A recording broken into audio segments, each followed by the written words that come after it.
Hello everyone, today we discuss William Wordsworth, a very famous romantic poet and founder of English Romanticism. So guys, if you are preparing for UP, TGT, PGT and visiting first time this channel, subscribe it so that you may get all the videos of this channel because it is very beneficial for all state TGT, PGT, LT, GIC exam. And now discuss William Wordsworth.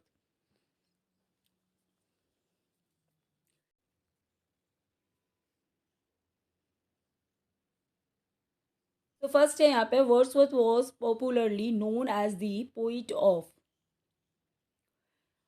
लैंडशायर rain, Essex rain, Lake District rain, Wessex rain.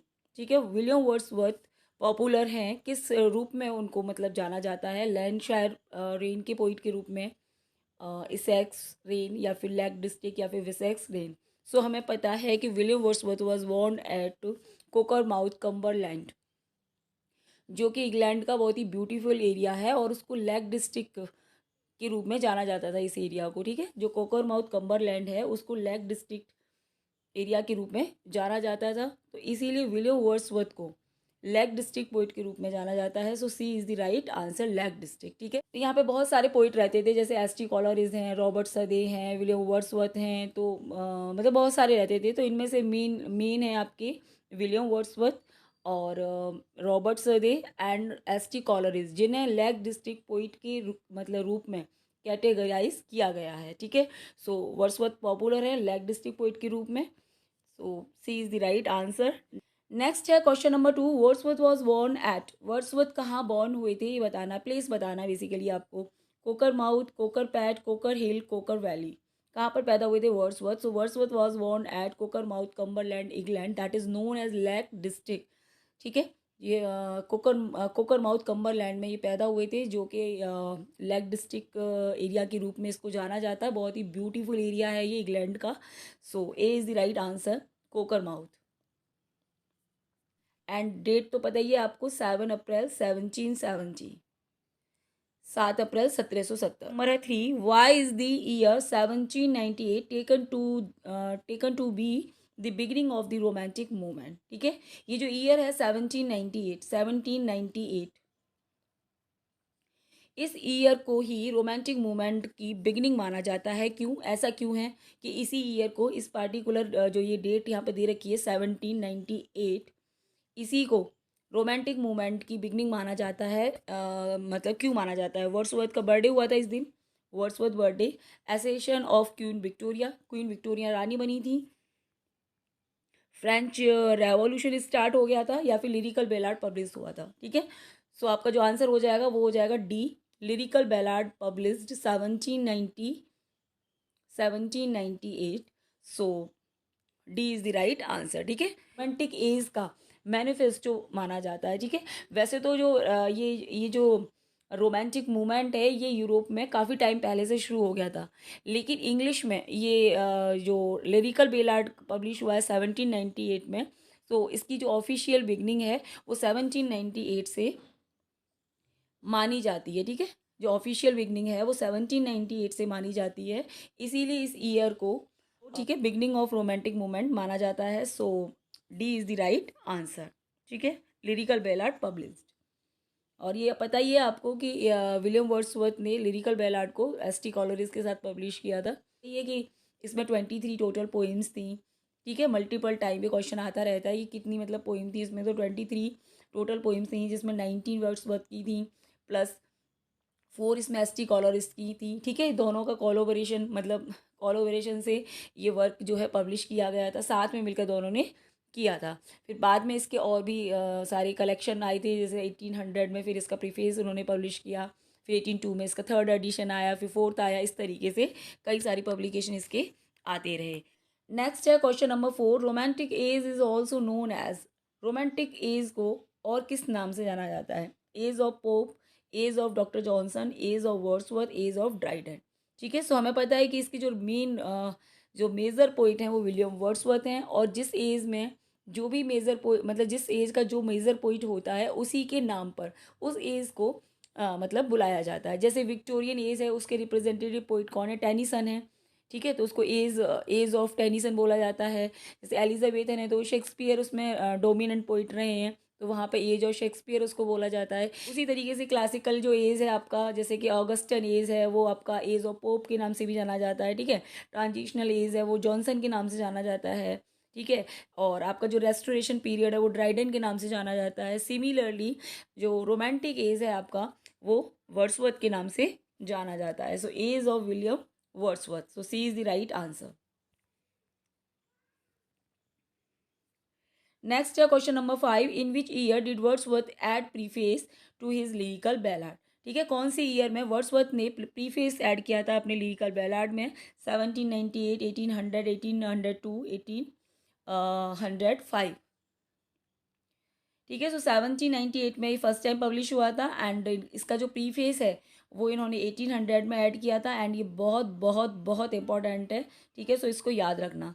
So B is the right answer. 1800 में इन्होंने अपना preface add किया था lyrical ballad में, जो कि इन्होंने 1798 में पब्लिश किया था विद एस.टी. कॉलरिज। ठीक है, बाकी आपको बताइए फिर थर्ड एडिशन इनका 1802 में आया था, फोर्थ इनका 1805 में आया था। नेक्स्ट है क्वेश्चन नंबर 6, आफ्टर हुम was Wordsworth appointed poet laureate of England. ठीक है, किसके बाद? आफ्टर हुम मतलब किसके बाद वर्ड्सवर्थ को इंग्लैंड का लॉरिएट बनाया गया था, ये आपको बताना है। ठीक है, your options are Robert Southey, Sir Walter Scott, Coleridge, Ben Jonson. ठीक है, so after the death of Robert Southey, after the death of Robert Surrey, Wordsworth appointed poet laureate of England, so A is the right answer। ठीक है, ये होता था यहाँ पे कि कोई भी पोइट जिसको लॉरिएट बनाया जाता था वो अपना लाइफ टाइम उस पद पर रहता था जब तक कि उसकी डेथ ना हो जाए। तो इनसे पहले रॉबर्ट सदे थे इस पोस्ट पर, लॉरिएट की पोस्ट पर। फिर इनकी जब डेथ हो जाती है ना, 1843 में, 1843 में इनकी डेथ के बाद विलियम वर्ड्सवर्थ को इंग्लैंड का लॉरिएट बनाया जाता है एंड 7 ईयर तक ये रहते हैं इस पद पर एंड देन इनकी डेथ हो जाती है 1850 में। ठीक है, 1850 में वर्ड्सवर्थ की डेथ हो जाती है और फिर इसके बाद बनाया जाता है अल्फ्रेड लॉर्ड टेनिसन को। ठीक है, उसके बाद अपने लाइफ टाइम वो रहते हैं। तो जब तक पोइट जिंदा रहेगा वो इस पद पर रहेगा और डेथ के बाद ये जो उपाधि है जो होती थी लॉरिएट वाली, पोइट लॉरिएट, वो दूसरे पोइट को दे दी जाती थी। ठीक है, हिंदी में जिसको बोलते हैं राष्ट्र कवि। नेक्स्ट है question number 7, who criticised Wordsworth calling him lost leader. ठीक है, वर्ड्सवर्थ को लॉस्ट लीडर कहकर क्रिटिसाइज किसने किया है ये आपको बताना है। ऑप्शंस हैं आपके आर्नोल्ड, ब्राउनिंग, शैली, कीट्स। ठीक है, so Robert Browning who criticised Wordsworth calling him lost leader, so B is the right answer, Robert Browning. ठीक है, रॉबर्ट ब्राउनिंग एक विक्टोरियन पोइट हैं जिन्हें हम ड्रामेटिक मोनोलॉग के लिए जानते हैं। ठीक है, मास्टर ऑफ ड्रामेटिक मोनोलॉग। इन्होंने 1845 में एक पोइम लिखी थी लॉस्ट लीडर, जिसमें उन्होंने वर्ड्सवर्थ को क्रिटिसाइज़ किया है। उसका रीज़न ये था कि वर्ड्सवर्थ का जो लोगो था कि हम कॉमन लोगों के मतलब बात करते हैं, कॉमन लोगों के बारे में लिखेंगे, कॉमन लोगों की लैंग्वेज में लिखेंगे, ये सारी बातें वो बोलते थे। ठीक है, लेकिन वही कॉमन लोग जब अपने अधिकारों की मांग कर रहे थे तो वहाँ पर वर्ड्सवर्थ ने लॉरेट बन जाने के बाद एक शब्द भी नहीं बोला था एंड इसलिए फिर रॉबर्ट ब्राउनिंग ने इनको क्रिटिसाइज़ किया कि वो जो आपने लोगो दिया था, जो बात करते थे आप कॉमन लोगों के बारे में, वो कहाँ गए आपके सिद्धांत, है ना। तो लॉरिएट बनने के बाद आप भूल गए क्योंकि अब आप लॉरिएट बन गए हो, अब आपको पेंशन मिलेगी। क्योंकि क्या होता था कि लॉरिएट जो बनता था पोइट, उसको पैसे भी तो मिलते थे, सैलरी मिलती थी उसको। ठीक है, तो इन्होंने ये कहा था कि कुछ पैसों के लिए आप मतलब बिक गए, ये था इनका कहना। तो इसीलिए इन्होंने लॉस्ट लीडर में उनको क्रिटिसाइज किया है। नेक्स्ट है question number 8, Wordsworth added preface to the lyrical ballad in the year. ठीक है, वर्ड्सवर्थ ने अपना जो लिरिकल बैलाड है उसमें प्रीफेस कब ऐड किया था ये आपको बताना है। ऑप्शंस हैं आपके 1798, 1800, 1802, 1805।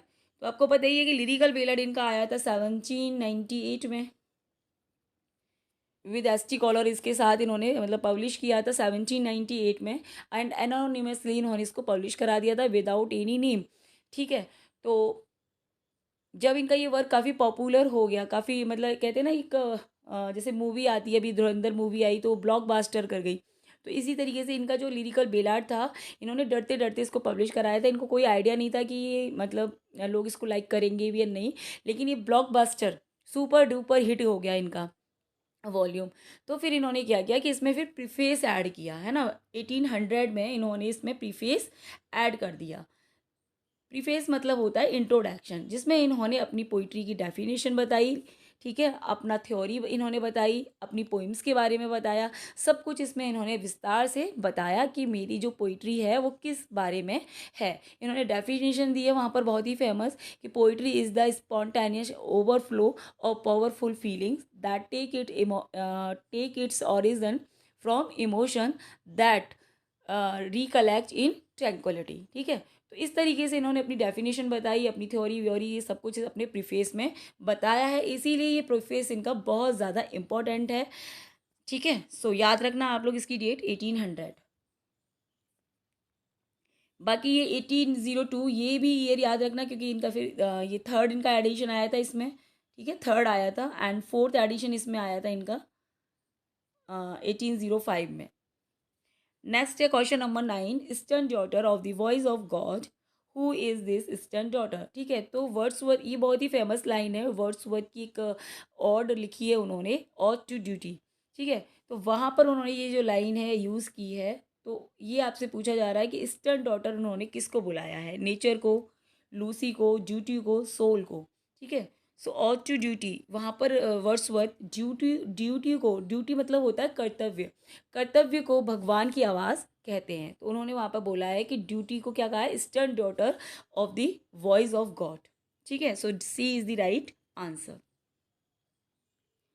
नेक्स्ट है question number 10, what was the name of Michael cottage, ठीक है। ये माइकल है, इसकी कॉटेज का नाम क्या था आपको बताना है। Evening star, morning star, the moon, bright star, ठीक है। So evening star was the name of Michael's cottage, so A is the right answer, ठीक है, इवनिंग स्टार। नेक्स्ट है यहाँ पे question number 11, Wordsworth prelude is a, Wordsworth की prelude है, क्या है ये, ऑटोबायोग्राफिकल पोइम है, फिलोसॉफिकल पोइम है, बैलाड है, एलजी है, क्या है ये, ठीक है। तो वर्ड्सवर्थ की प्रील्यूड उनकी बहुत ही फेमस पोइम है, उनकी ये एक ऑटोबायोग्राफिकल पोइम है जिसको उन्होंने लिखा है ब्लैंक वर्स में, ठीक है, ब्लैंक वर्स में इसको इन्होंने लिखा है। और ये इसको इन्होंने 14 बुक्स में लिखा था, ठीक है, 14 बुक्स में ये पब्लिश हुई थी इन 1850 after the death of William Wordsworth, ठीक है, 1850।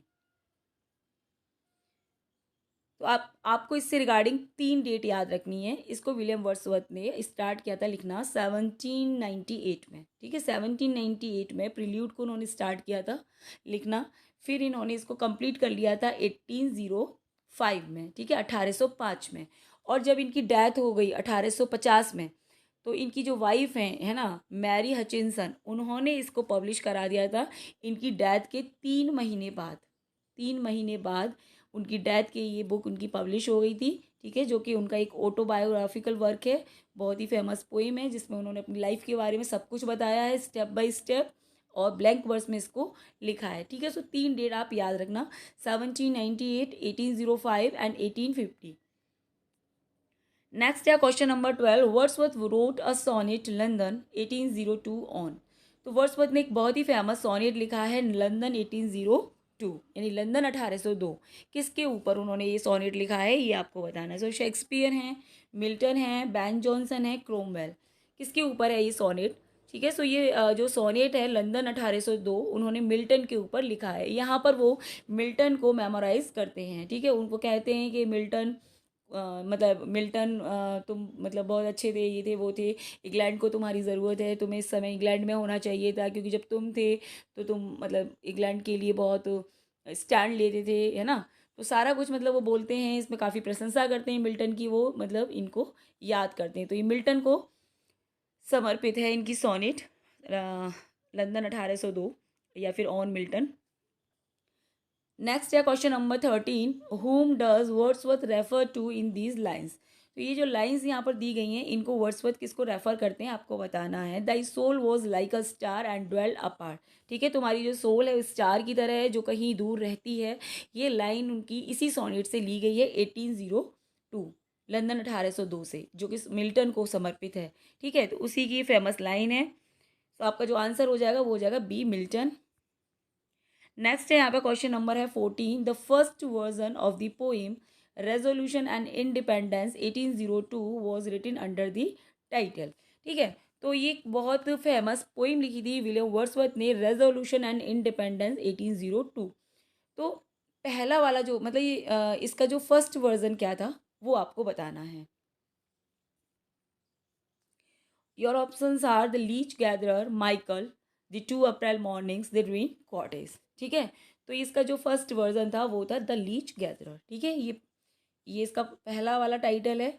एंड फिर बाद में ही इसी को, लीच गैदरर को, इन्होंने नाम दे दिया रेजोल्यूशन एंड इंडिपेंडेंस।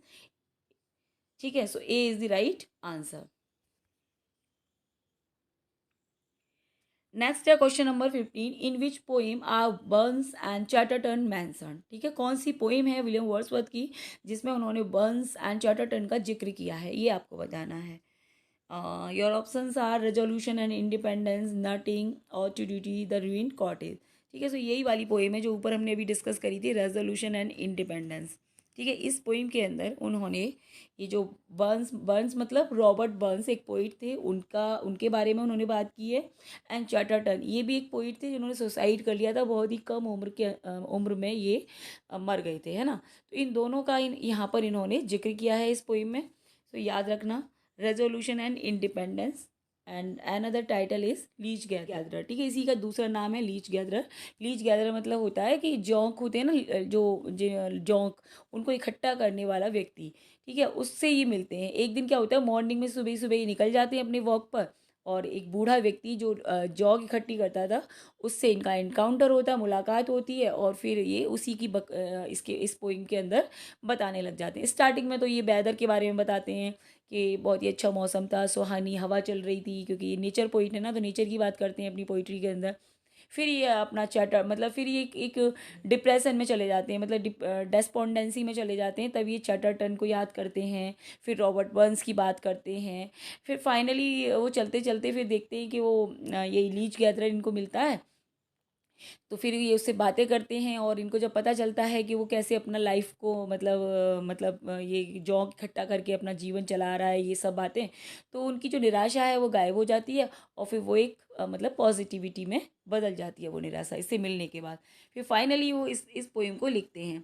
ठीक है, तो जब वो मिले थे इस व्यक्ति से, लीच गैदरर से जब वो मिले थे, तो वो टाइम था 1800। ठीक है, 1800 में मिले थे, क्योंकि वर्ड्सवर्थ की ये फिलोसफी है कि वो अपनी जो पोइट्री है वो रिकलेक्ट करते हैं फ्रॉम इमोशन। ठीक है, उनकी आदत है कि poetry is the spontaneous overflow of powerful feelings that take it origin from emotion that recollect from tranquillity. तो 1800 में मिले थे, और 1802 में वो इसको कंपोज करते हैं। तो 1802 में कंपोज करने का मतलब लॉजिक क्या रहा इनका, अपनी वापस से अपनी मेमोरी में जाते हैं, और फिर उस एनकाउंटर को याद करते हैं, और फिर से ये लिखने लग जाते हैं। और यही करते थे ये ज़्यादातर अपनी पोइम्स में, यही करते थे कि काफ़ी टाइम पहले इनके साथ कुछ हो चुका होता था, और फिर ये कभी अकेले में बैठते थे, तो उन उन चीज़ों को रिकलेक्ट करके ये फिर से उनको लिख देते थे। जैसे डैफोडिल्स है, वो भी ऐसे ही है कि एक बार ये कहीं अपनी बहन के साथ गए, वहाँ इन्होंने काफ़ी सारे डैफोडिल्स देखे, फिर घर पे आके उनके बारे में सोचने लगते हैं, और फिर उनके बारे में ये कविता लिखते हैं। तो ये चलती है इनकी फिलोसफी सारे मतलब पोइम्स के अंदर। नेक्स्ट है question number 16। The line Milton thou shouldst be living at this hour is taken from. ठीक है, तो आप समझ गए होंगे ये लाइन कहाँ से ली गई है। वही मिल्टन के लिए इन्होंने जो सोनेट लिखा है, बहुत ही फेमस टू मिल्टन, या फिर कह लो लंदन 1802, वहाँ से ये लाइन ली गई है। ठीक है, ये बहुत ही फेमस सोनेट है, और इससे काफ़ी ज़्यादा क्वेश्चंस आते हैं। ठीक है, लाइन लाइन मतलब एक एक लाइन इंपॉर्टेंट है, क्योंकि एग्जाम में पूछी गई है ये। ठीक है, नेक्स्ट है क्वेश्चन नंबर 17। हु ओपाइंस, किसकी ओपिनियन है ये बताना है आपको।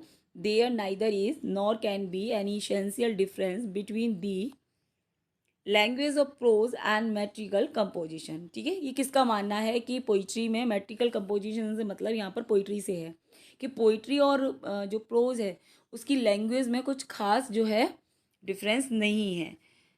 वर्ड्सवर्थ, कॉलरिज, शैली एंड आर्नोल्ड। सो ये वर्ड्सवर्थ है। ठीक है, वर्ड्सवर्थ ने अपने प्रीफेस में कहा था कि प्रोज और पोइट्री की जो लैंग्वेज है उसमें ज़्यादा डिफरेंस नहीं होना चाहिए। ठीक है, so A is the right answer.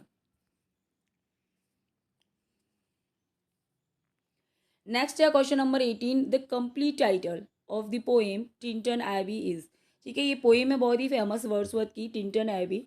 इसका पूरा टाइटल आपको बताना है क्या है। ठीक है, line composed a few miles above Tinton Abbey on revisiting the banks of the uh, Wye bank of the Wye during a tour July 13, 1798।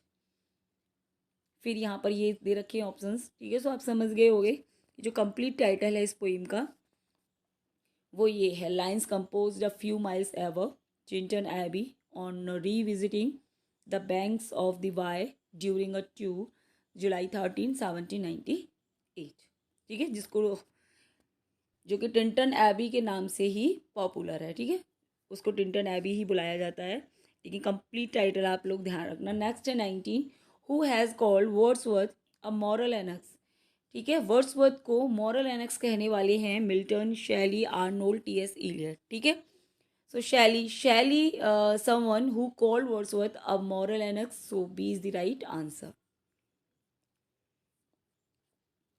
Next है question number 20, who criticized Wordsworth for not following his own theory of poetry।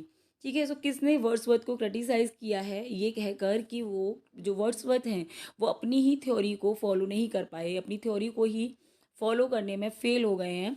Arnold, T.S.. Elliot, Milton और ये। ठीक है, सो ये यहाँ पर T S. Eliot हैं। T S. Eliot criticize Wordsworth for not following his own theory of poetry, so B is the right answer.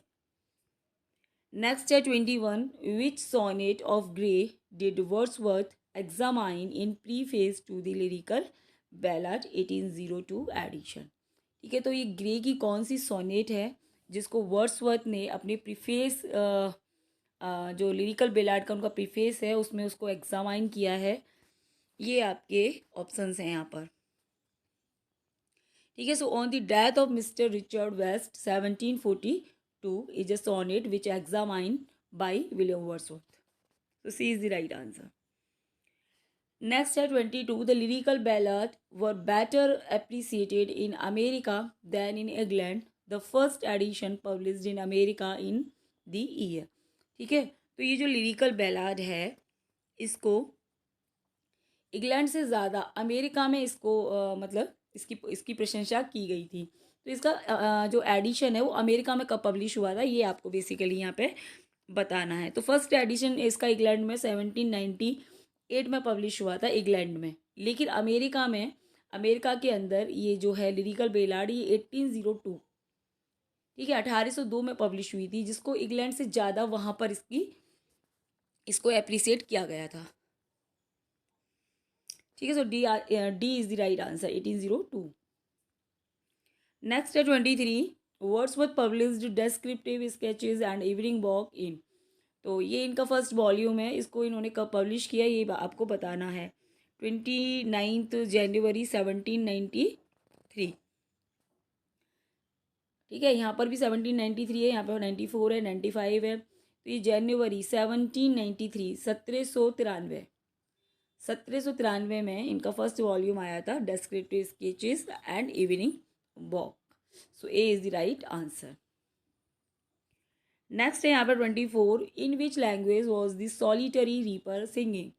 ठीक है, सो ये बहुत ही फेमस पोइम है बाई वर्ड्सवर्थ, सॉलिटरी रीपर, जिसमें एक सॉलिटरी रीपर है, मतलब एक लड़की है जो एक गाना गा रही है, सॉन्ग गा रही है और रीपिंग भी कर रही है। ठीक है, तो इसको इन्होंने 1803 में कंपोज किया था, 1803 में, जबकि पब्लिश हुई थी ये 1807 1807 पोइम इन 2 वॉल्यूम्स के अंदर ये पोइम इनकी पब्लिश हुई थी, द सॉलिटरी रीपर। तो ये जो लड़की है सॉलिटरी रीपर ये किस लैंग्वेज में गाना गा रही थी? ठीक है, गैलिक, इंग्लिश, फ्रेंच, ग्रीक। तो ये गैलिक लैंग्वेज में, मतलब ये स्कॉटिश है ना, तो स्कॉटिश लैंग्वेज में ये लड़की गाना गा रही थी। So A is the right answer. तो विलियम वर्ड्सवर्थ को समझ नहीं आता कि ये क्या मतलब गा रही है, बस उसकी जो टोन थी उससे वो अपना आइडिया लगाते हैं कुछ कुछ के ये कुछ पेंसिव सॉन्ग है, इस तरीके से। नेक्स्ट है 25, in which poem Browning write about Wordsworth. ठीक है, कौन सी पोइम है ब्राउनिंग की जिसमें वो वर्ड्सवर्थ के बारे में लिखते हैं? Just for a handful of silver he left अस, कि कुछ हैंडफुल ऑफ सिल्वर मतलब कुछ पैसों के लिए, चंद पैसों के लिए वो हमको छोड़ गया, just for a ribbon to stick in his coat, मतलब उस रिबन के लिए। मतलब जब आप उपाधि मिलती है, जैसे जब विलियम वर्ड्सवर्थ पोइट लॉरिएट बने थे इंग्लैंड के, तो जो पोइट लॉरिएट होता है उसको कोट पहनाया जाता है, उस पर रिबिल लगाया जाता है, ठीक है। फिर पेंशन मिलती, मतलब एनुअल जो सैलरी है वो उसको दी जाती है। तो उसकी वजह से वो उसको क्रिटिसाइज़ करते हैं कि कुछ पैसों के लिए, है ना, कुछ उपाधि के लिए वो हमको छोड़ गया। तो उन्होंने एक पोइम लिखी है 1845 में, the lost leader. So A is the right answer, ठीक है। Robert Browning, Victorian poet known as master of dramatic monologue. Next है 26, the following lines appear in, ये लाइन कहाँ अपीयर होती है ये बताना है आपको। She is in her grave and oh the difference to me, ठीक है। तो वो अपनी ग्रेव में है, ग्रेव में मतलब वो मर चुकी है, एंड ये सब उस मतलब वर्ड्सवर्थ को अच्छा नहीं लग रहा बेसिकली। सो ये किसके लिए उन्होंने, मतलब कौन सी जो पोइम है उनकी, वहाँ से ये लाइन ली गई हैं। She dwelt among the untrodden ways, solitary reaper, the kitchen at play, none of these. So these lines are taken from the she dwelt among the untrodden ways. So A is the right answer.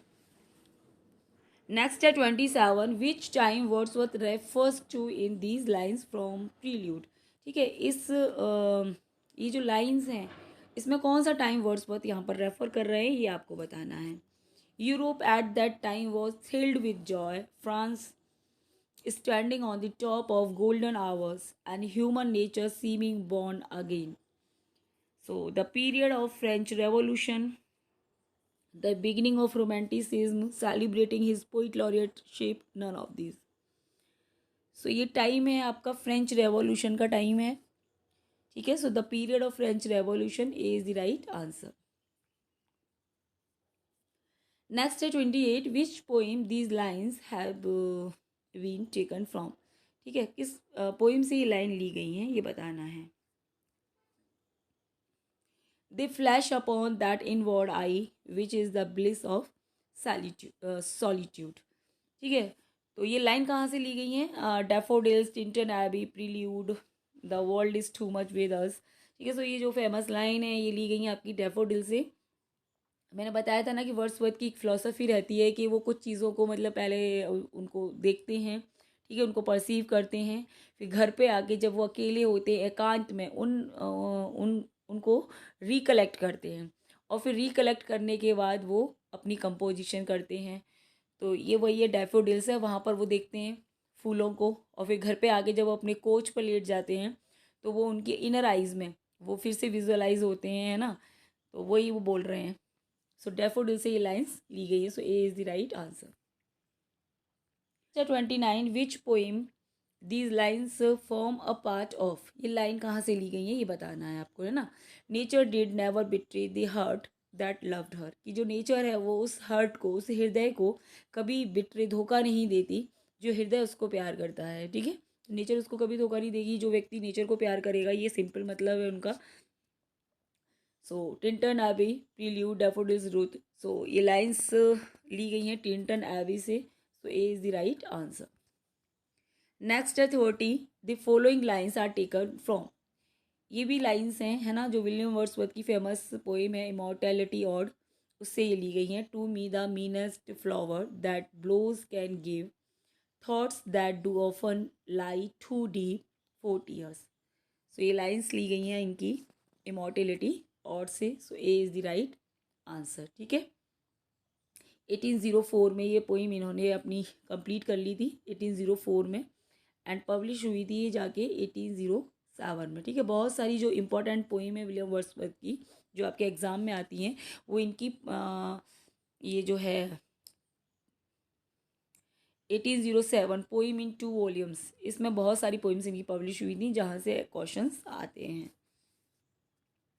Next है 31, who said, किसने कहा था ये, ठीक है। तो अभी हमने ऊपर ही पढ़ा है ये, और इंटीमेशन से ये लाइन ली गई है। To me the meanest flower that blows can give thought that do often like too deep for tears, John Keats, Alfred Tennyson, P B Shelley. So आपका जो आंसर हो जाएगा ना यहाँ पे वो हो जाएगा नन ऑफ द एबव, क्योंकि ये तो लाइन वर्ड्सवर्थ की है ना, तो वर्ड्सवर्थ तो यहाँ ऑप्शन में है ही नहीं, तो नन ऑफ दी एबव हो जाएगा। नेक्स्ट है 32, these lines are taken from. ठीक है, ये लाइन्स हैं, ये भी बहुत ही फेमस लाइन है वर्ड्सवर्थ की। The child is father of the man, I could wish my days to be bound is to each by natural pity. So these lines are taken from My Heart Leaps Up और The Rainbow। ठीक है, इनकी बहुत ही famous poem है माई hurt leaps up, जिसको rainbow भी मतलब बोला जाता है, तो वहाँ से ये लाइन ली गई हैं। नेक्स्ट है 33, the following lines are taken from. ये लाइन कहाँ से ली गई हैं? The sweetest thing that ever grew beside a human toe, the solitary reaper daffodils to Lucy Michael. So ये लूसी पोइम है उनकी, वहाँ से ये लाइन जो है ली गई है। ठीक है, नेक्स्ट है 34, लाइन्स आर टेकन फ्रॉम। यहाँ भी लाइन्स दे दी गई हैं आपको, बहुत ही फेमस पोइम है विलियम वर्ड्सवर्थ की, इमॉर्टेलिटी ऑड। ठीक है, इंटीमेशन इमॉर्टेलिटी ऑड, वहाँ से लाइन है our birth is but a sleep and forgetting, the soul that rises with us our life star has had elsewhere its setting. तो ये जो लाइन्स हैं ये इमॉर्टेलिटी ऑड से ली गई हैं, so A is the right answer. Next है 35, in which poem of Wordsworth these lines occur.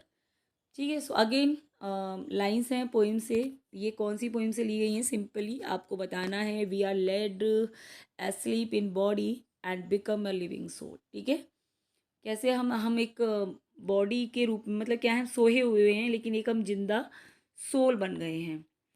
So Tintern Abbey से ये लाइन्स जो हैं ली गई हैं एंड मोस्ट इम्पॉर्टेंट हैं, काफ़ी सारे एग्जाम्स में कई बार ये लाइन्स आई हैं। 36 है इनका, विच work of Wordsworth was criticised in the Edinburgh review with its insolent this will never do. So Wordsworth का एक वर्क है जिसको बहुत बुरी तरह से क्रिटिसाइज़ किया गया था, एडिनबर्ग रिव्यू ने उसको क्रिटिसाइज़ किया था, दिस विल नेवर डू। ठीक है, कौन सा वर्क है ये? The excursion, the border, Peter well, Lucy grey.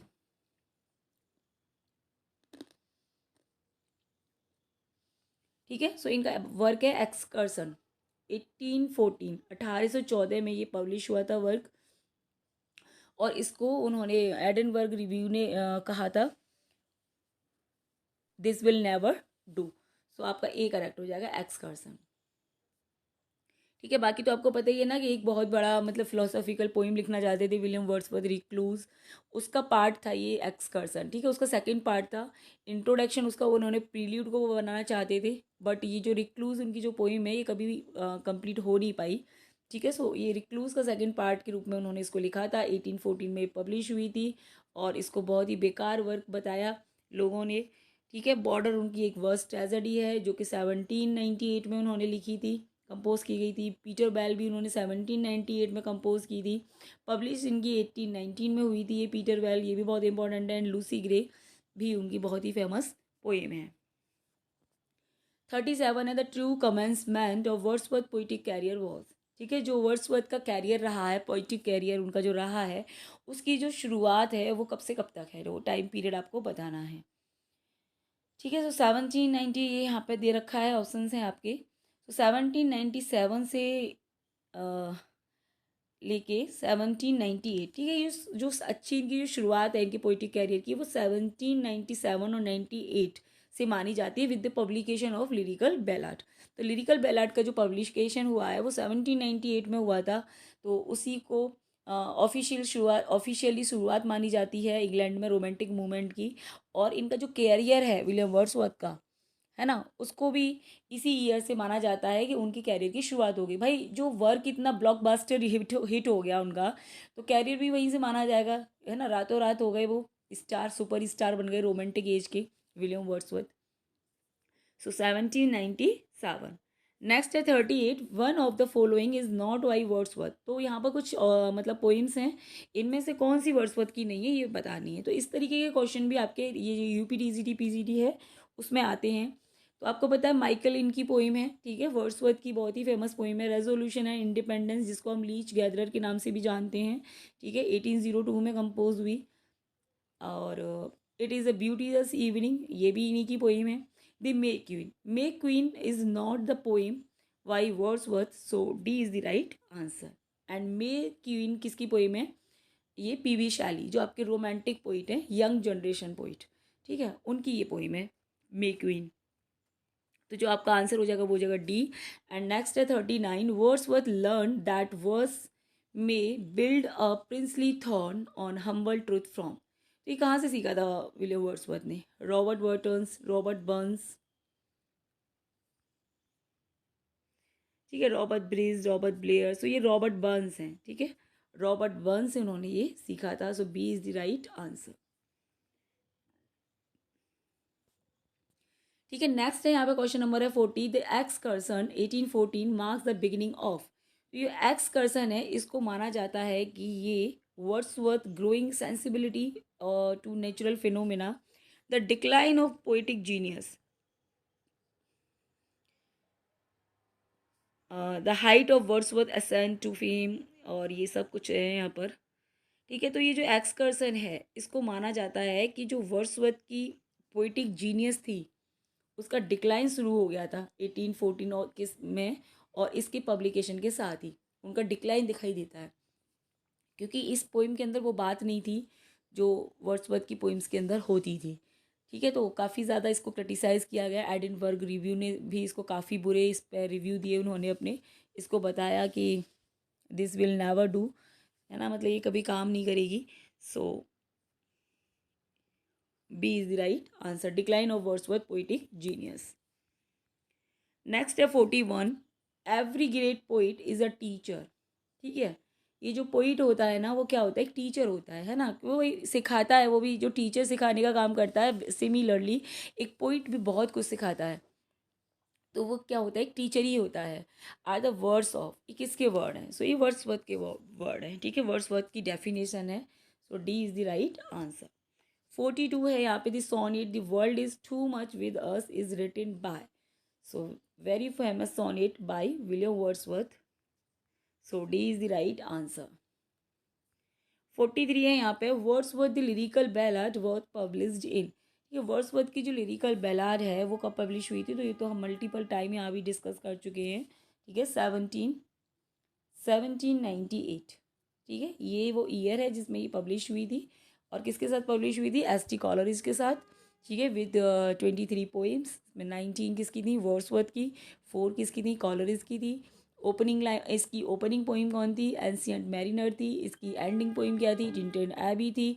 ये सारी बातें आती हैं क्वेश्चन में, है ना, पूछी जाती हैं।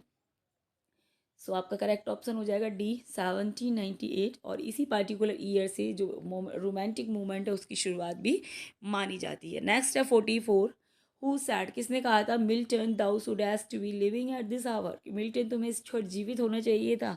Who said, so words was said Milton thou should has to be living at this hour. So B is the right answer. ठीक है, एंड आप समझ गए होगे पोइट कौन सी पोइम है ये? 1802, है ना, लंदन 1802। और टू मिल्टन, मिल्टन को एटीट्यूड मतलब एट्रीब्यूट है ये। ठीक है, मिल्टन, टू मिल्टन। नेक्स्ट है यहाँ पे 45, हु रोट एंड अबाउट हुम। अब ये किसने लिखा है, किसके बारे में लिखा है? सो अगेन वही लाइन है, thy soul was like a star dwelt apart. ठीक है, मिल्टन के बारे में है ये, है ना।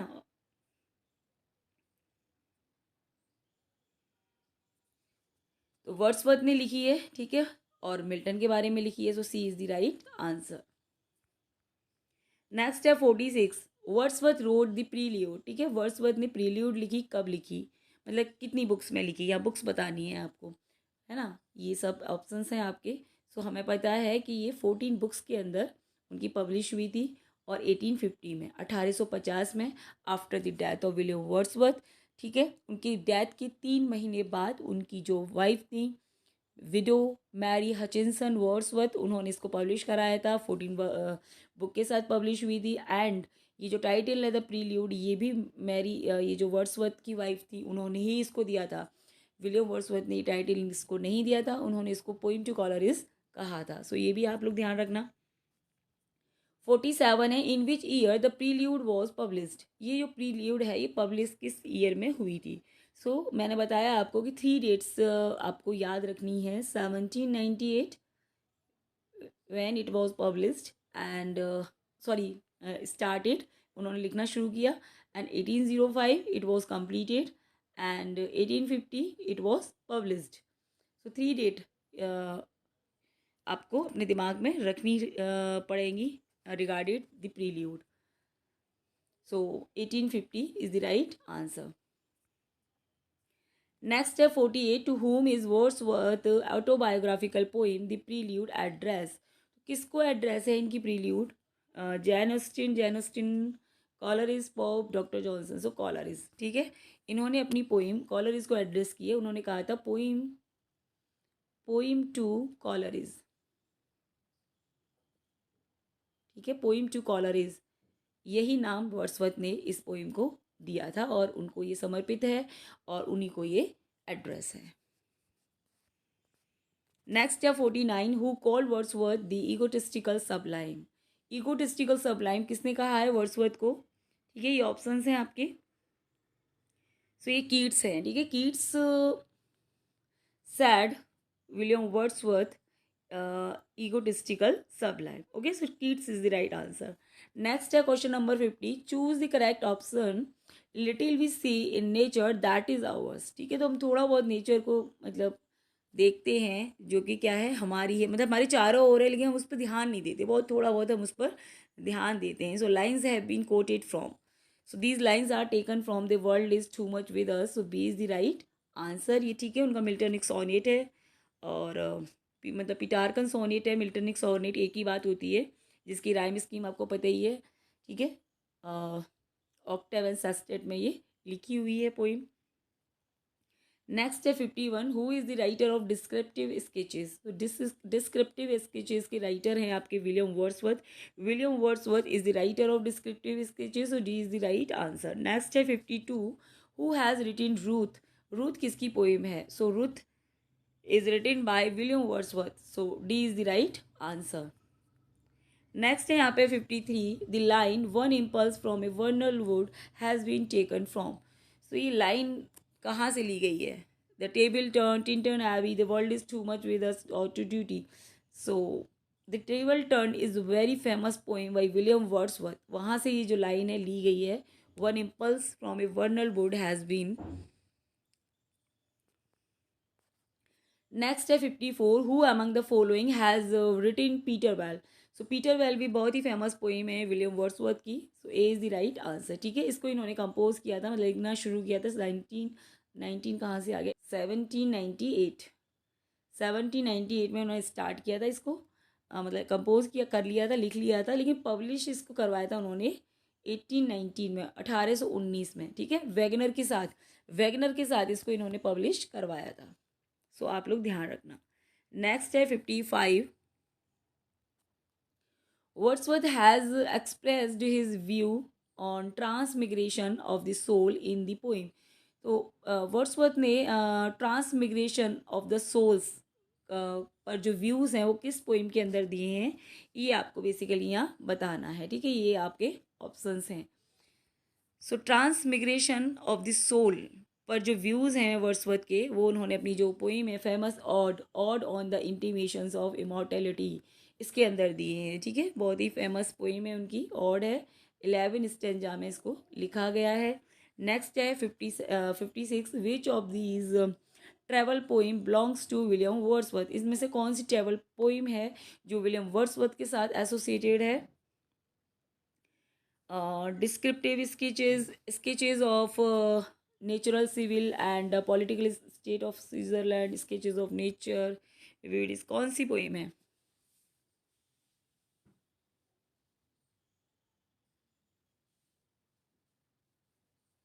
ठीक है, सो डिस्क्रिप्टिव स्केचेस ये इनकी एक ट्रेवल पोइम है। So A is the right answer. Next है 57, लिरिकल बेलाज अपीयर्ड विद।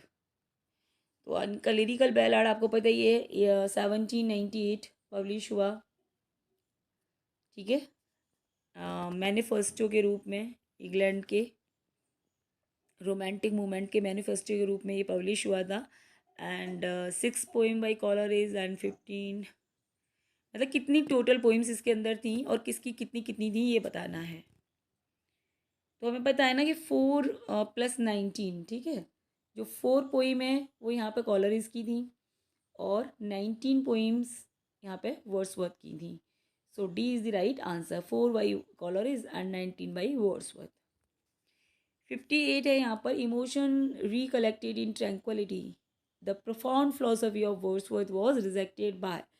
तो ये बहुत ही मतलब फेमस मतलब फिलोसफी है वर्ड्सवर्थ की कि जो इमोशंस हैं वो रिकलेक्ट होते हैं, फिर से उनको इकट्ठा करा जाता है ट्रैंक्विलिटी में, और इसको रिजेक्ट कर दिया गया है किसके द्वारा? William Hazlitt, T S. Eliot, Ezra Pound, Robert Roland Barthes. So T S. Eliot के द्वारा इस फिलोसफी को रिजेक्ट कर दिया। इन्होंने कहा था कि वर्ड्सवर्थ अपनी फिलोसफी को फॉलो करने में फेल हो गए हैं। नेक्स्ट है यहाँ पर क्वेश्चन नंबर है 59, वर्ड्सवर्थ प्रूल्यूड वाज कंप्लीटेड इन, पूरी कब हो गई थी इनकी, है ना? तो 1805 में ये कंप्लीट हो गई थी, बट पब्लिश इसको नहीं कराया था वर्ड्सवर्थ ने, इसको पब्लिश कराया था इनकी वाइफ ने 1850 में, 1850 में। In which year did Wordsworth add his preface to lyrical ballad. तो बहुत बार क्वेश्चन आता है, ठीक है, इंपॉर्टेंट भी है कि इन्होंने अपना जो प्रीफेस है वो लिरिकल बैलाड में कब ऐड किया था? So 1800 is the year when Wordsworth add his preface to lyrical ballad. So B is the right answer, 1800। ठीक है, फर्स्ट आपको बताइए 1798 एंड 1800 में इसका प्रीफेस आया, जिसमें उन्होंने अपनी थ्योरी वगैरह दी है। फिर 1802 इनका थर्ड एडिशन, ठीक है, एंड 1802 अमेरिका में फर्स्ट टाइम पब्लिश हुई थी, ये भी ध्यान रखना। 1803 में नहीं आया कुछ भी।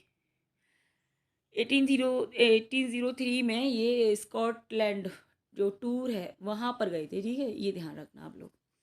61 है, the title of Wordsworth first poetical volume is. तो वर्ड्सवर्थ का जो फर्स्ट पोइटिकल वॉल्यूम आया था उसका टाइटल क्या था? डिस्क्रिप्टिव स्केचेस, ठीक है, and lyrical ballad, intimation, immortality, prelude. तो जो फर्स्ट आया था वो था डिस्क्रिप्टिव स्केचेस। 62 है, Lucy poems by Wordsworth refers to. जो उनकी लूसी पोइम है वर्ड्सवर्थ की, वो उनकी कौन सी पोइम्स हैं? A group of 5 lyrics by him, ठीक है, ये ग्रुप है 5 पोइम्स का, 5 पोइम्स, ठीक है। तो इस 5 पोइम्स के ग्रुप को ही लूसी पोइम्स कहते हैं, जिसमें वो अपनी लूसी के बारे में मतलब बातें करते हैं। 63 है, from where from the below quoted lines of Wordsworth. ये लाइन्स कहाँ से ली गई हैं? ये फेमस पोइम से आ गई यहाँ पर line. No nightingale did ever chant more welcome note to weary band of travelers in some shady haunt among Arabian sand. So ये famous lines are taken from solitary reaper, ठीक है। Solitary reaper जो है वो इतना अच्छा गाना गाती है उन थके हुए यात्रियों के समूह के लिए जो वहाँ पर आते हैं, ठीक है। तो वो ये लाइन वहाँ से ली गई है, सॉलिटरी रीपर, ठीक है। इसको इन्होंने 1803 में कंपोज किया था और 1807 में 1807 पोइम इन 2 वॉल्यूम्स में इसको पब्लिश कराया था इन्होंने।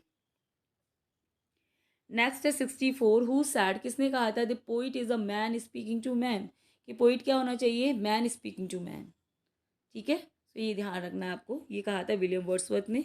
William Wordsworth said that the poet is a man speaking to man. Next है 65, in which poem has Wordsworth described different mood of nature. कौन सी पोइम है वर्ड्सवर्थ की वो जिसमें उन्होंने डिफरेंट डिफरेंट मूड दिखाए नेचर के? So this is Tintern Abbey, ठीक है, Tintern Abbey, lines written above Tintern Abbey. So B is the right answer. And and poem थी, ये सबसे लास्ट पोइम थी लिरिकल बेलाड में उनकी, ठीक है।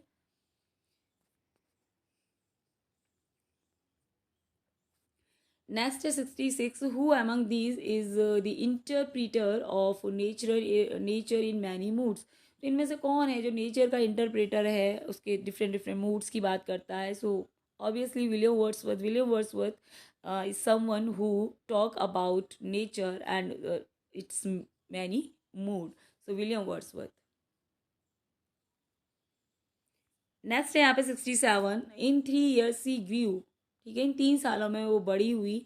The little girl will be sportive as, कैसे खेलती थी वो? As fawn. सो फॉन की तरह उन्होंने बात की है यहाँ पे, है ना, हिरन का जो ऐसे बच्चा होता है ना फॉन, उसकी तरह से वो खेलती थी। तो ये कई सारे एग्जाम में ये क्वेश्चन आया है। So B is the right answer.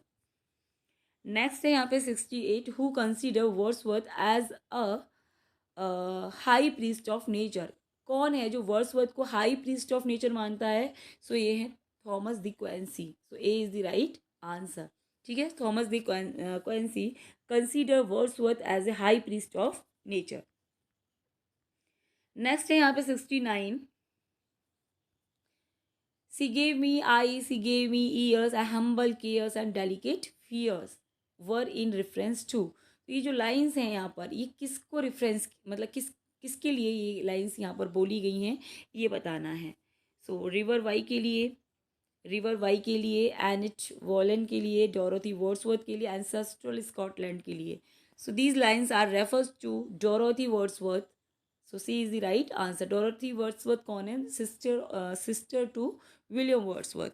William Wordsworth की बहन है, जो ऑल टाइम उनके साथ रहती थी और उनको बहुत मतलब हीलिंग पावर देती थी, उनको कंसोल करती थी, उनकी बेस्ट फ्रेंड की तरह वो हमेशा उनके साथ रही। सो उनको ये लाइन उन्होंने डेडिकेट की है। नेक्स्ट है यहाँ पे 70, where and when did Wordsworth meet sir Walter Scott.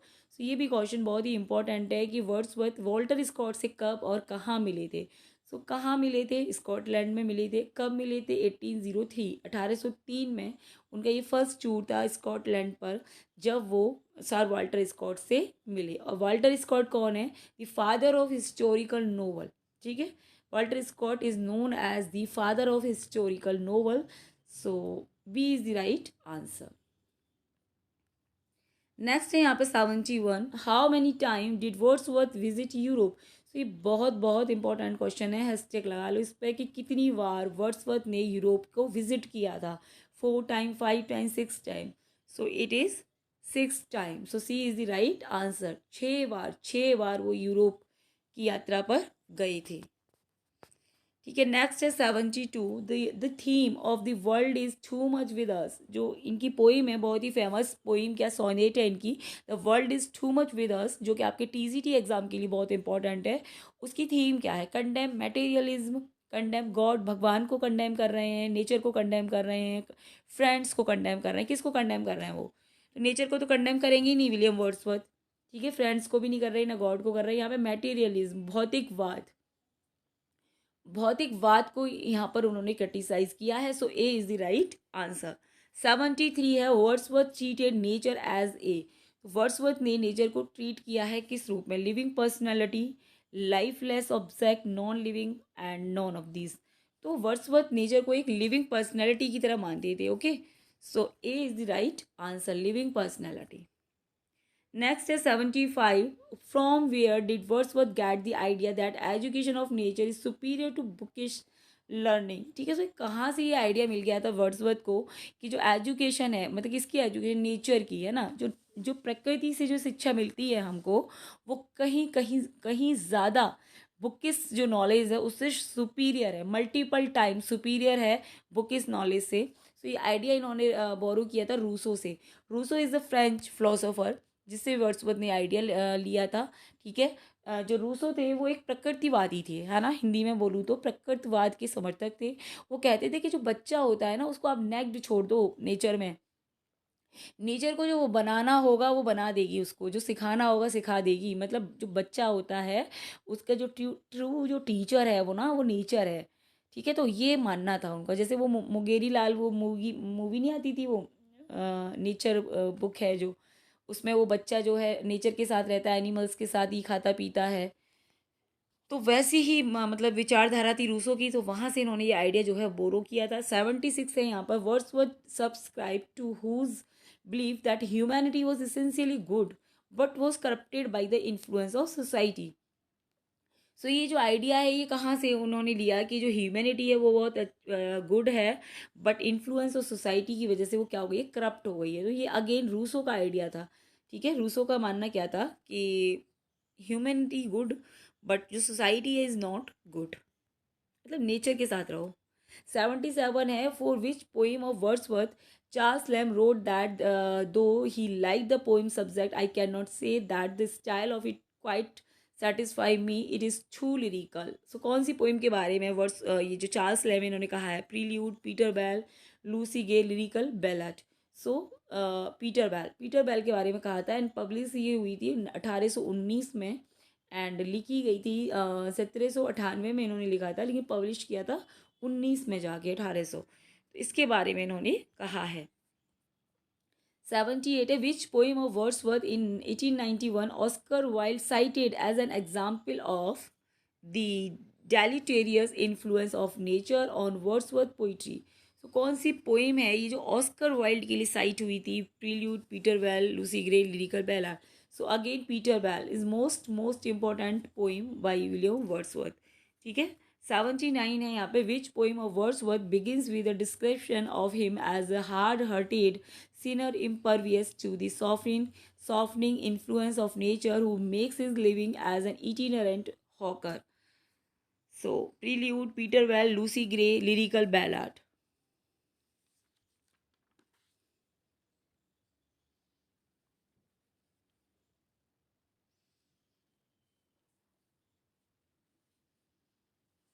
So, again Peter Bell. So, B is the right answer. During the first year that Mr. Wordsworth and I were neighbor, our conversation turned frequently on the two cardinal point of poetry who commented. So, किसका comment है ये? Collar is का है ना। Collar is और Wordsworth एक दूसरे के आसपास, मतलब पास पास ही ये लोग रहते थे। तो ये जो लाइंस हैं ये वर्ड्सवर्थ की हैं, वो सॉरी कॉलर इज की हैं। ठीक है, वर्ड्सवर्थ के बारे में। नेक्स्ट है 81 who consider poetry the product of head rather than heart. कौन है जिसने पोइट्री को एक जो है हैड का प्रोडक्ट माना है बजाय हर्ट के? तो romantic poet, Elizabethan poet, new classical poet या फिर विक्टोरियन पोइट। ठीक है, तो जो न्यू क्लासिकल पोइट थे वो पोइट्री को हैड का प्रोडक्ट मानते थे बजाय हृदय के। तो सी इज़ द राइट आंसर। ठीक है, क्योंकि ये लोग अपने पोइट्री के अंदर रीज़न है, लॉजिक है, ठीक है, रीज़न की बात करते थे, तर्क वितर्क। ठीक है, जबकि वर्ड्सवर्थ कहते हैं कि नहीं, दिल से करो जो करना है, दिल से लिखो।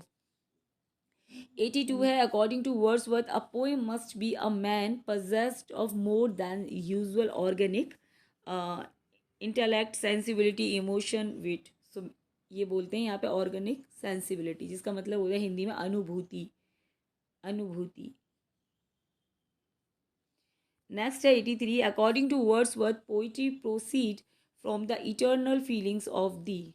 ठीक है, जो पोइट्री है वो इटर्नल फीलिंग से प्रोसीड करती है, रीडर्स के, कॉमन पीपल्स के, या फिर पोइट के, या नन ऑफ दीज। ठीक है, तो वो यहाँ पे कहते हैं कि जो पोइट्री है वो इटर्नल जो फीलिंग्स हैं पोइट की, उससे होकर ये गुजरती है। So C is the right answer. 84 है how many causes Wordsworth has mentioned that lead to poetic composition. So कितने कॉजेज वर्ड्सवर्थ ने बताए हैं जो पोइटिक कंपोजिशन के लिए? 6, 7, 8, 9। ठीक है, सो यहाँ इन्होंने 6 कॉजेज बताए हैं। So A is the right answer.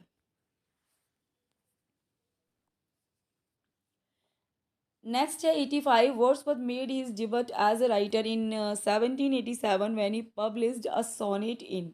ठीक है, तो वर्ड्सवर्थ ने अपनी शुरुआत एज अ राइटर करी थी जब उन्होंने अपनी एक सोनेट पब्लिश करवाई थी इन Asian magazine, European magazine, London magazine, African magazine. ठीक है, तो यूरोपियन मैगजीन में एक सोनेट पब्लिश करवाई थी इन्होंने 1787 में। उससे इन्होंने एज अ राइटर शुरुआत की थी। 86 है यहाँ पर Wordsworth fell in love with a French woman Annette Wallen who in 1792 gave birth to their daughter। ठीक है, तो वर्ड्सवर्थ किसके प्यार में पड़ गए थे? यहाँ पे एनेट वॉलन, फ्रांस लेडीज थी। सो 1792 में जिसने उनकी बेटी को जन्म दिया था, जिसका नाम था, उसका नाम बताना है आपको। ठीक है, सो कैरोलिन है ना। C is the right answer. Next है 87 Wordsworth wrote the sonnet it is a beauteous evening calm and free recalling a seaside walk with a 9-year-old Charlotte Judith Caroline है ना, Caroline। C is the right answer. 88 है the first volume of lyrical ballad 1798 वो publish under the author name of.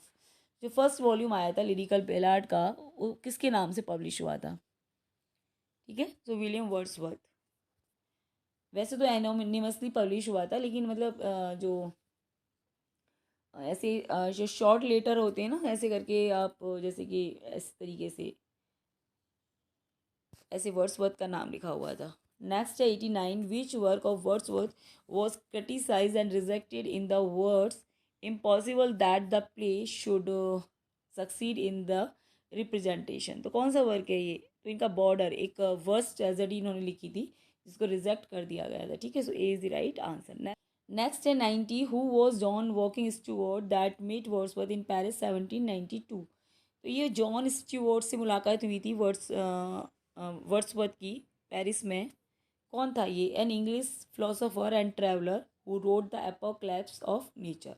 So A is the right answer. Next है यहाँ पे 91, who praised Wordsworth as the poet of humanity. तो humanity, poet of humanity किसने कहा है Wordsworth को? Cable, Coleridge, सदे, जोना bill, ठीक है। सो ये जॉन केबल है, John Keble who praise Wordsworth as a poet of humanity. So A is the right answer. Wordsworth was only poet laureate to write no religious verses, official verses, moral verses, offending verses. So official verses. ठीक है, so B is the right answer.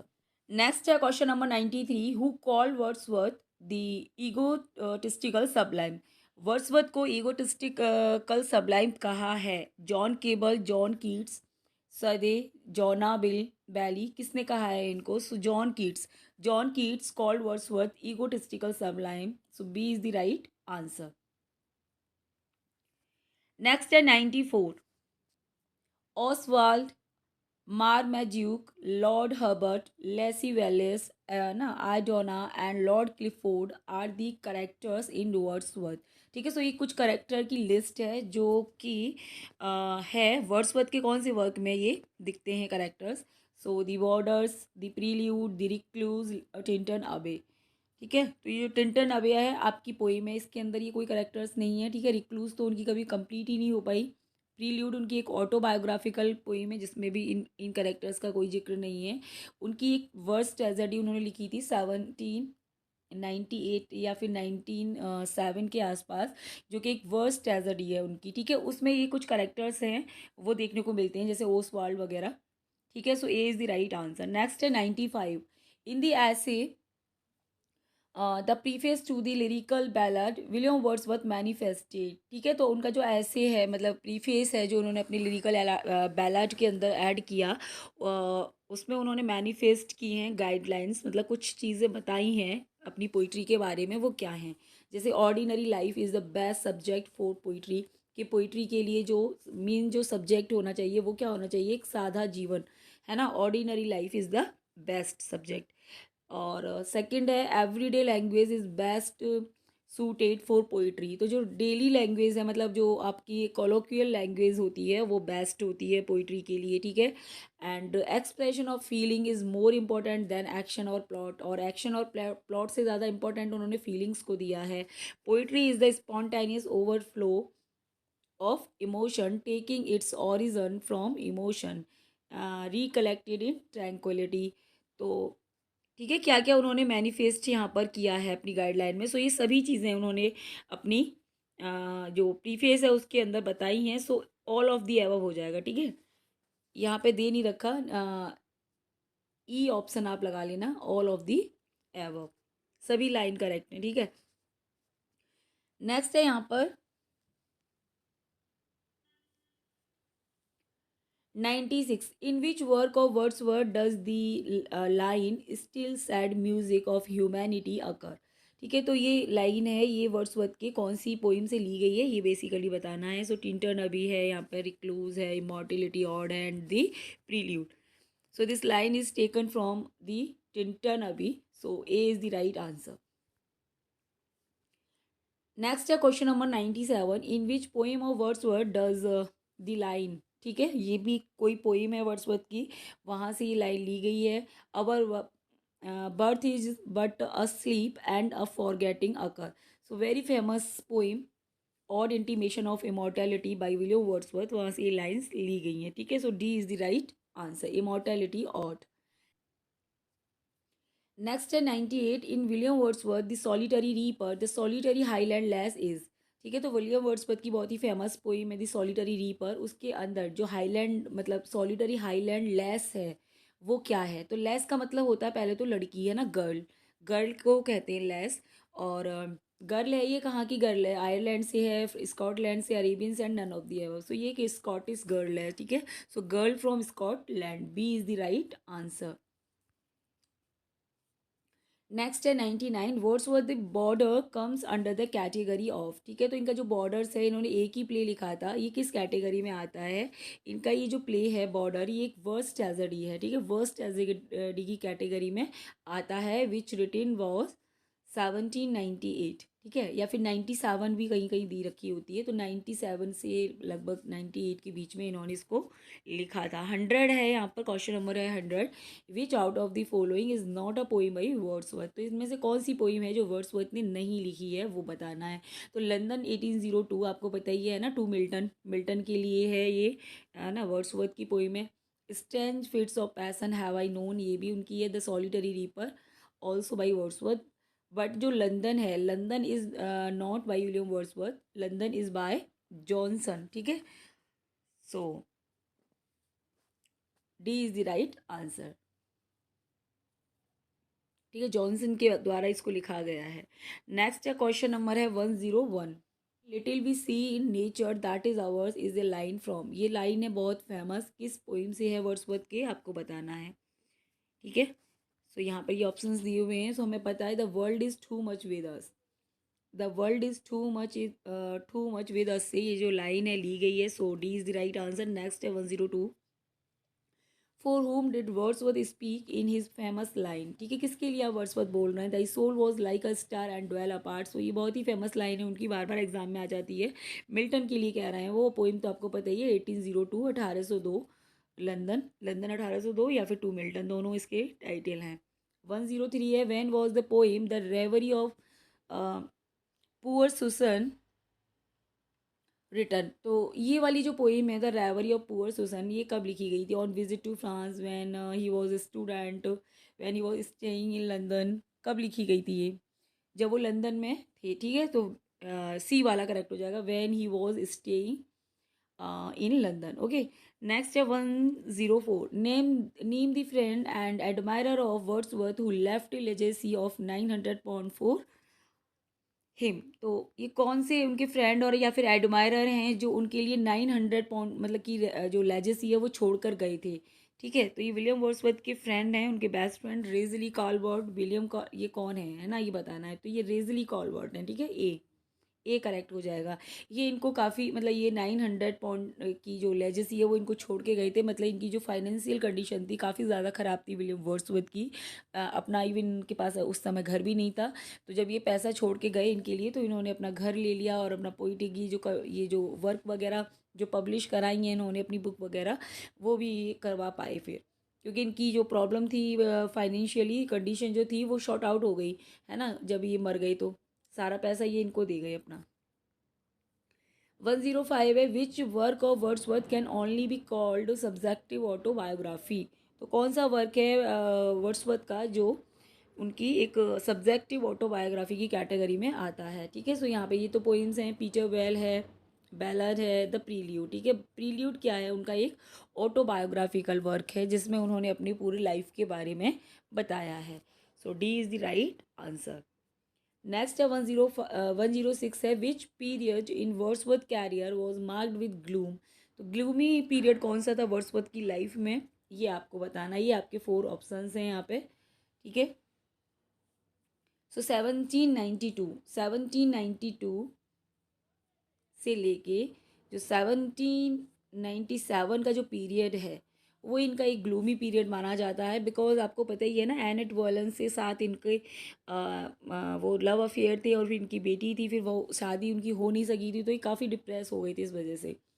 फिर बाद में जाके ही जब इनका lyrical ballad publish हुआ तो ये अच्छा इनका मूड हो गया, कैरियर भी अच्छा हो गया। 107 है, about which poem Wordsworth wrote there is not an image in it which I have not observed. किस पोइम के बारे में उन्होंने ये कहा है? ठीक है। So to the cuckoo, daffodil, the prelude and evening walk. तो ये इवनिंग वॉक के लिए उन्होंने कहा है। So D is the right answer. Next है 108, about which poem Wordsworth said that the voices of the panel law and the calamities of war, है ना। किस पोइम में उन्होंने विलियम वर्ड्सवर्थ ने कहा है गिल्ट एंड सोरो, daffodils, the prelude, evening walk. So guilt and सोरो, ठीक है, इसमें इन्होंने कहा है।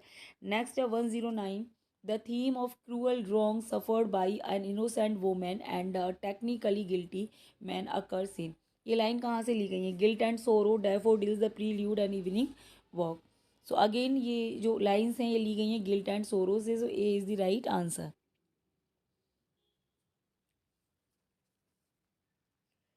नेक्स्ट है 110, which time period is called the glorious decade of Wordsworth career. ठीक है, कौन सा टाइम पीरियड है जो वर्ड्सवर्थ के लाइफ का ग्लोरियस पीरियड माना जाता है?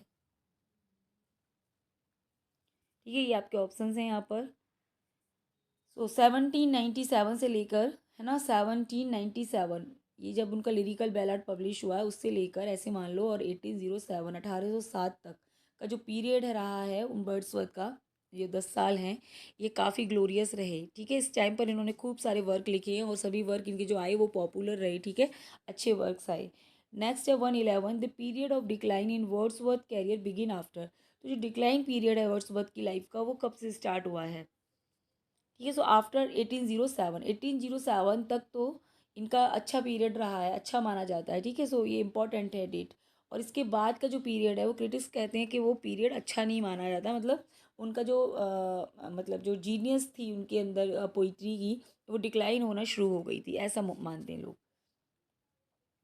112 है, in which poem does Wordsworth call the child a prophet, seer and philosopher. तो किस पोइम के अंदर उन्होंने बच्चे को प्रोफेट, सीयर एंड फिलोसोफर माना है? Guilt and sorrow, ode intimation of immortality, the prelude and evening walk. So ode intimation of immortality, so B is the right answer. 113 है, sir Walter Raleigh praised which poem for its glorification of childhood. तो Walter Raleigh ने कौन सी poem है जिसकी ना कौन सी पोइम है जिसकी वाल्टर रैले ने बहुत तारीफ की है? ठीक है, ग्लोरिफिकेशन के लिए। So guilt and sorrow, ode intimation of immortality, the prelude and evening walk. So ode intimation of immortality, so B is the right answer.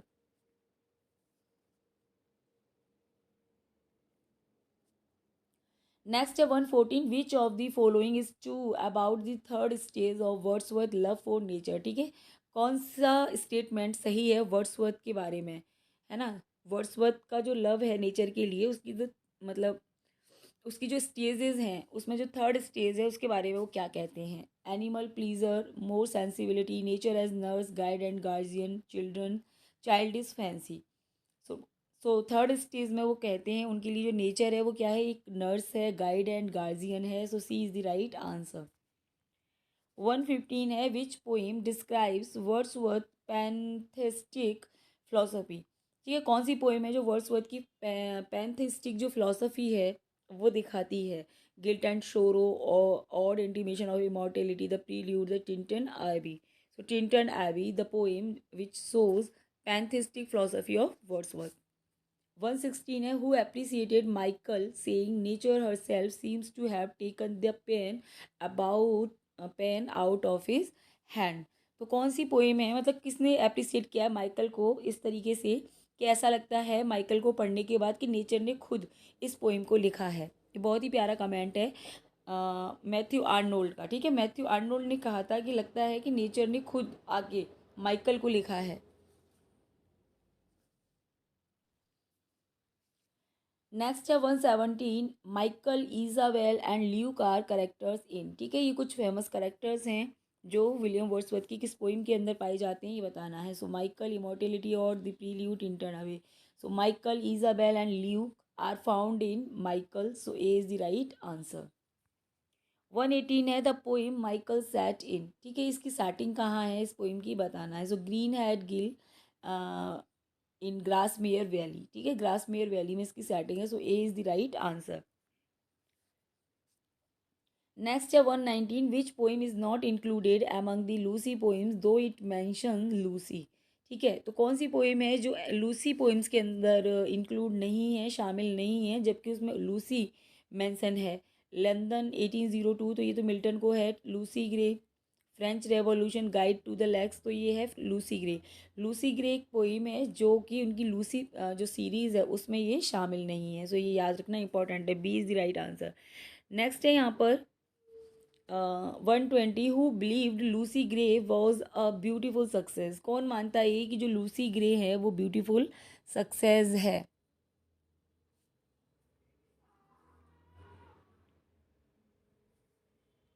ठीक है, सो मैथ्यू आर्नोल्ड ने लूसी ग्रो को एक ब्यूटीफुल सक्सेस माना है, so C is the right answer. 121 है, which poem describes a conversation with a little cottage girl about a dead sibling. ठीक है, कौन सी पोइम है जिसमें एक कन्वर्सेशन दिखाया जाता है, छोटी कॉटेज गर्ल है उसके उसका और उसके जो डैड सिबलिंग है, मतलब भाई बहन भाई हैं जिनकी डेथ हो गई है, उनके बारे में। My heart leaps up, immortality और to duty, we are seven. So ये पोइम है उनकी, we are seven. So D is the right answer. ठीक है, ये जो वी आर सेवन है इसमें एक गर्ल है जो स्पीकर, मतलब स्पीकर जो हमारे खुद पोइट हैं विलियम वर्ड्सवर्थ, उनको बताती है। वो उससे पूछते हैं कि आप कितने भाई बहन हो, तो अपने भाई बहन की संख्या बताती है सेवन, वी आर सेवन। जबकि उसके दो सिबलिंग्स जो हैं वो मर चुके हैं, तो वो वर्ड्सवर्थ कहते हैं कि फाइव होनी चाहिए, तो वो कहती है नहीं, हम सेवन है। क्यों? क्योंकि वो कहती है कि जो मर जाते हैं लोग वो हमसे अलग नहीं होते, वो भी हमारे साथ ही रहते हैं, क्योंकि उनकी जो कब्र हैं, ग्रेव हैं, वो भी वहीं वहीं पर हम बैठ के खाना खाते हैं, वहीं हम रहते हैं, तो वो लोग हमसे कैसे अलग हो गए? तो इसलिए वो उनकी जो काउंटिंग है वो सेवन बताती है। ठीक है, so D is the right answer. 122 है, which poem calls books barren leaves. ठीक है, कौन सी पोइम है जिसमें बुक्स को बैरन लीव्स कहा गया है? And praise is nature as a teacher. ठीक है, सो ये है इनकी टेबल टर्न। टेबल टर्न जो पोइम है इसके अंदर उन्होंने पोइट ने कहा है कि जो बुक्स हैं वो खाली क्या है, एक बैरन लीव्स हैं। ठीक है, खाली मतलब जो बुक हैं उनके जो पेजेस हैं ना वो बैरन लीव्स की तरह हैं, जो हमें कोई नॉलेज प्रोवाइड नहीं करती हैं, जबकि जो नेचर है वो हमारी ट्रू टीचर है। नेक्स्ट है question number 123, preface to lyrical ballad does not include. ठीक है, प्रीफेस टू लिरिकल बैलाड में क्या इंक्लूड नहीं किया गया है? तो ऑर्डिनरी लाइफ एज सब्जेक्ट, ठीक है ये करेक्ट है। ऑर्डिनरी लाइफ मतलब सब्जेक्ट होना चाहिए इसका। एवरीडे लैंग्वेज होनी चाहिए। Expression over plot, over plot expression मतलब यहाँ पे लिखा है, ये कुछ टाइपिंग में एरर हो गई है, जैसे फीलिंग्स को उन्होंने वरीयता दी है, ओवर प्लॉट है ना, तो ये भी शामिल है। जो डी वाला है वो करेक्ट हो जाएगा। Proper study of Mankind is man, ये इसमें शामिल नहीं है। नेक्स्ट है यहाँ पर क्वेश्चन नंबर है 124, which poem narrate a night ride Lucy cottage.